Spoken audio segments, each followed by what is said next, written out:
Mutasi yang dilakukan oleh pemerintah Kabupaten Lombok Utara terus menuai pro dan kontra di kalangan masyarakat.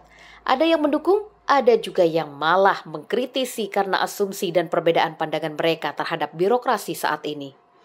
Tarpin Adam, Koordinator Lombok Utara Corruption Watch atau LOCW, mengatakan bahwa mutasi yang dilakukan oleh Bupati Lombok Utara saat ini adalah merupakan suatu hal yang mutlak dilakukan oleh Bupati baru setiap mereka menduduki jabatan di suatu daerah. Terkait dengan objektivitas, LOCW berpandangan akan memberikan ruang kepada Bupati dan jajarannya untuk bekerja terkait dengan hasil yang nantinya akan dirasakan oleh masyarakat. Kurang maksimal atau perlu ada perbaikan.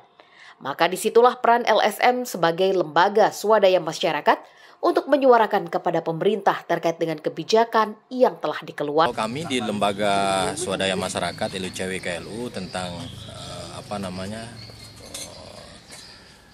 pilihan politik birokrasi yang diambil oleh pasangan Joda terhadap mutasi yang banyak disorot oleh masyarakat, baik itu pro dan kontra. Ya, kalau kami melihat itu kan sah-sah saja selama itu dilakukan untuk kepentingan birokrasi organisasi, dan secara politik juga kita tidak akan bisa terlalu masuk karena hak politik birokrasi pejabat bupati terpilih juga melekat di sana kan untuk melakukan dan mengisi birokrasi yang dianggap strategis bagi kepentingan organisasi tersebut.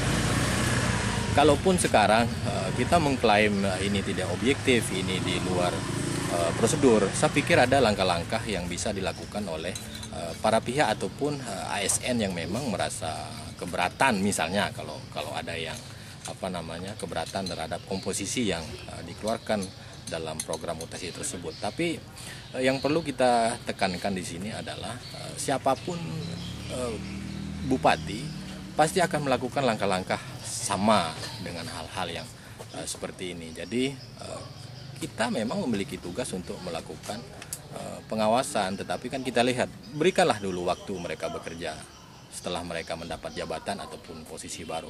Nanti ketika dalam kurun waktu yang memang sudah layak untuk kita kritisi, maka pasti kita akan kritisi dan memberikan masukan sebatas sesuai dengan ADART yang kita miliki di lembaga swadaya masyarakat.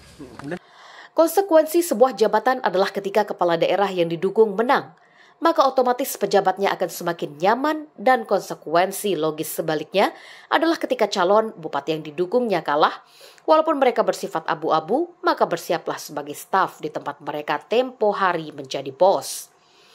Itulah konsekuensi dunia politik. Jadi pesannya adalah para pejabat, jangan mentang-mentang jadi pejabat lalu bersikap angkuh kepada masyarakat, karena kedudukan tidak bersifat abadi. Jika digunakan sebagai tempat mengabdi kepada masyarakat, maka dampaknya adalah amal baik bagi mereka. Namun jika sebaliknya, azab menanti bagi mereka yang ingkar terhadap sumpah jabatan yang diucapkan saat pelantikan. Dari Lombok Utara, Syahnanda Utama mengabarkan.